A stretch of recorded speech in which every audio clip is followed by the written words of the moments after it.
Before we begin, leave a like on the video and check that you're subscribed to the channel, because it helps massively to keep you fully up to date with everything happening at Manchester City without missing any important information about the club's present and future. Right then, let's get straight to the point. Manchester City are living through a curious moment, the kind that looks calm on the surface but hides major decisions being shaped behind the scenes. Anyone who follows the club day to day has already noticed that certain structural changes are being considered well in advance, especially when it comes to the defense. And when we talk about planning at City, nothing happens by accident. The board and the coaching staff are already working with a clear scenario for the summer of 2026. Two very important names in the defensive unit are heading towards the end of their contracts, and the silence around renewals is starting to raise eyebrows. John Stones and Nathan Ake, players who defined winning cycles, are entering a zone of uncertainty that naturally brings questions about continuity, squad space, and even the need for a deeper refresh at the back. In John Stones' case, the situation is even more delicate. Over the last year and a half, the center-back has dealt with a heavy run of physical problems. Recurring injuries have disrupted his rhythm, broken his continuity, and made it difficult for him to string together a long run of matches. At 31, Stones is at a decisive point in his career, where the body can start to weigh as much as the talent. Right now, he's recovering from a leg injury picked up in early December, another frustrating chapter in what has been a complicated spell. The issue is that these absences haven't happened in isolation. In a short space of time, City also lost Ruben Dias and Joško Gvardiol, two defensive pillars. Dias still has a considerable path to be fully fit, while Gvardiol had to undergo surgery on his right leg after a serious injury in a recent clash. Suddenly, what used to be abundance became scarcity, and every available defender started being treated like a key piece. In this scenario, Nathan Ake has ended up gaining even more prominence. Since the start of the year, he has stayed healthy, consistent, and reliable, exactly the sort of player Pep Guardiola values when things get difficult. The manager's trust in him is obvious, and Ake has responded with secure performances, strong reading of the game, and versatility. It's no surprise he's viewed internally as fundamental to keeping the team steady through to the end of the season. At the same time, there are questions about Ake's future, especially when you think about international football and long-term squad space.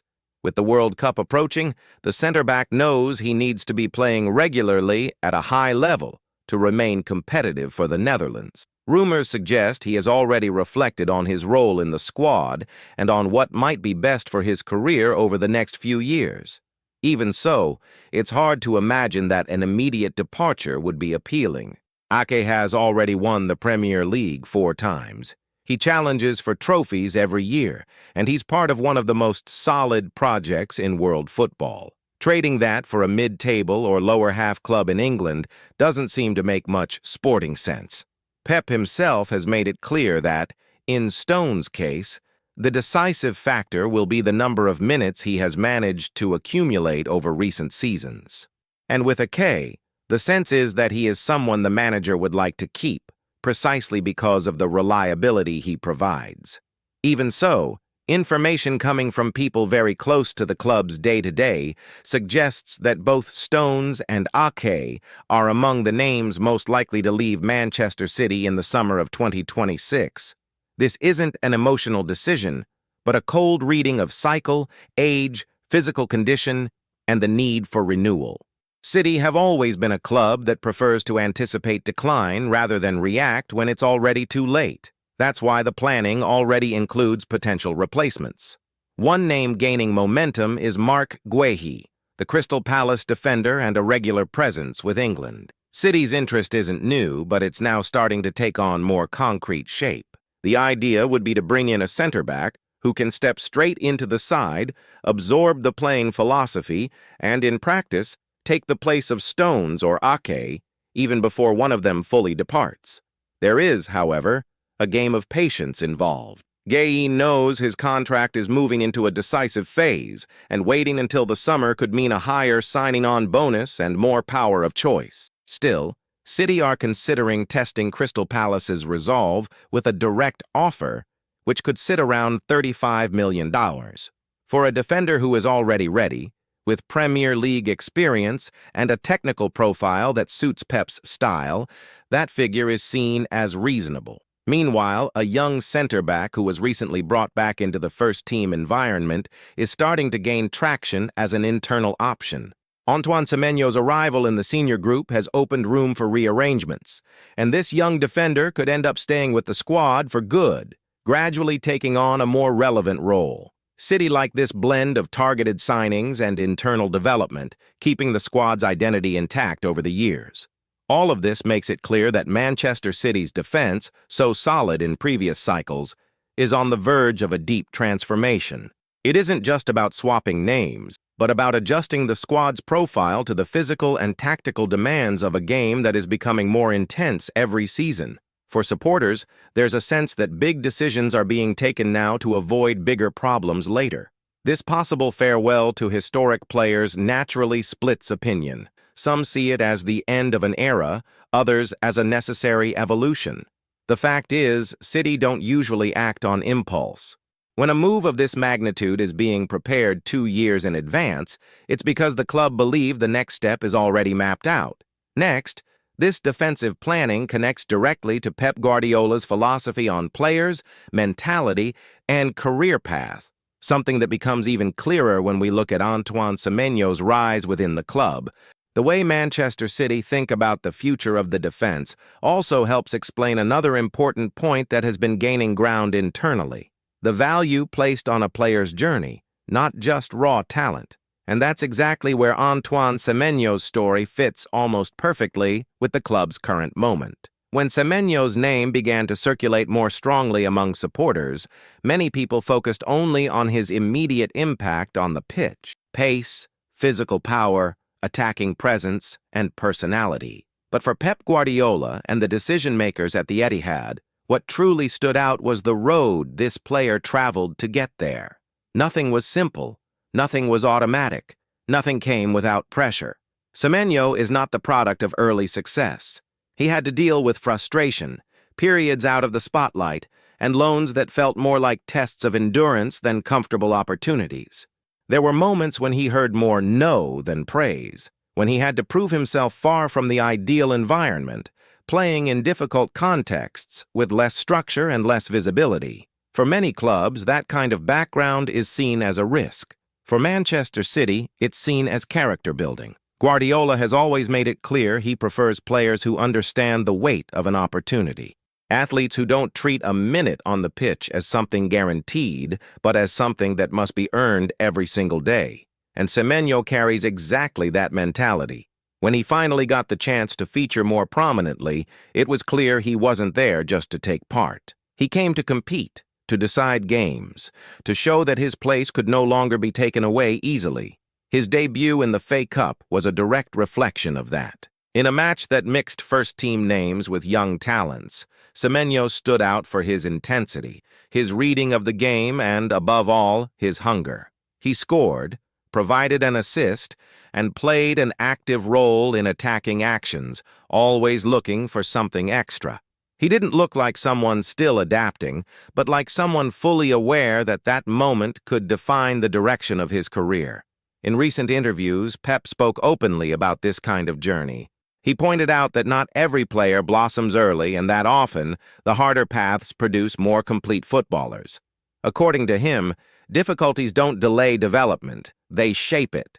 They create resilience, maturity, and a deeper understanding of the game and the profession. Guardiola also emphasized the importance of positive stubbornness, that insistence on carrying on even when the situation isn't favorable. For the manager, Semenyo represents exactly that. Someone who didn't quit when he could have, who kept working when there were no guarantees, and who now arrives at the highest level with a different mentality, better prepared to handle pressure, demands, and expectations. City don't assess players only by what they do on the pitch. The club looks into behavior, dressing room attitude, relationships with teammates, and reactions in adversity. Conversations with former coaches, teammates, and staff who have worked with the player are part of the process. Semenyo went through all of those stages, and left an extremely positive impression. That explains why he isn't seen merely as another attacking option, but as someone capable of adding a winning mentality to the group. This emphasis on mentality connects directly to the transitional moment the squad is experiencing. While some historic players move towards the end of their cycles, others emerge carrying stories of overcoming setbacks that help refresh the dressing room energy. City understand that maintaining a competitive level depends not only on technical quality, but on hunger, ambition, and collective commitment. And that sense of a strong environment becomes even clearer when we look at another name who settled quickly at the club after a significant career change. Gianluigi Donnarumma arrived at Manchester City after a turbulent exit from French football, carrying titles, individual awards, and, at the same time, the need to prove himself in a new context. Despite having won virtually everything possible in his previous spell, the Italian goalkeeper approached the Premier League as a new challenge, perhaps the most demanding of all. His adaptation was quick, almost natural. From the first matches, it was clear he understood the pace, the intensity, and the responsibility of guarding the goal for a team that plays under maximum pressure all the time. The numbers help illustrate that impact. Clean sheets, decisive saves in crucial moments, and a constant leadership presence in the box. More than the statistics, what stands out is the calmness. Donnarumma gives security to the defensive line, organizes the team from the back, and shows personality in big matches, exactly what City were looking for when they invested in him. In recent comments, he was direct in saying he feels at the peak of his career wearing the Manchester City shirt. For him, the Premier League represents the highest level in world football, both for technical quality and for weekly intensity. Playing in that environment, in his own words, has pushed him to improve even further, even after already winning major honors such as the Yashin Trophy and the FIFA Best Goalkeeper Award. Choosing City wasn't only a sporting decision, but also a human one. Donnarumma has highlighted the internal environment of the club several times, describing it as a true family. From day one, he felt trust, welcome, and backing, something fundamental for a player coming off a draining exit. The fact that he was a direct request from Pep Guardiola carried huge weight in the decision, reinforcing the feeling of being valued and of belonging. Off the pitch, integration was quick as well. His friendship with Erling Haaland has been visible, whether on trips, in training, or in relaxed moments.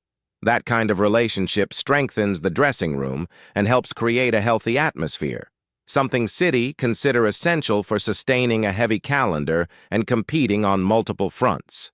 On the pitch, that adaptation has already brought clear rewards. In tight matches against tricky opponents, Donnarumma has been decisive, preventing defeats and securing important points. For supporters, the feeling is that the club got it absolutely right by backing a goalkeeper who combines experience, quality, and still room to grow. When you look at the overall picture, everything starts to fit together. The possible reshaping of the defense, the commitment to mentally strong players like Semenyo, and Donnarumma's establishment as a pillar of the side are all part of the same design. Manchester City aren't thinking only about the next match, but about the next few years. Every move, every signing, and every departure is part of a bigger plan. The club understand that cycles end, but they also know new leaders emerge. The challenge is to ensure that transition happens without a drop in level, keeping the competitiveness that has become the hallmark of the Guardiola era. And from what's being seen behind the scenes, City are once again moving ahead of the curve, adjusting pieces and preparing the ground to stay at the top. If you enjoyed this content, leave a like on the video and check that you're subscribed to the channel, because it helps a lot and ensures you don't miss any important updates about Manchester City. Turn on notifications and keep following along, because there's still plenty of big stuff happening behind the scenes at the club.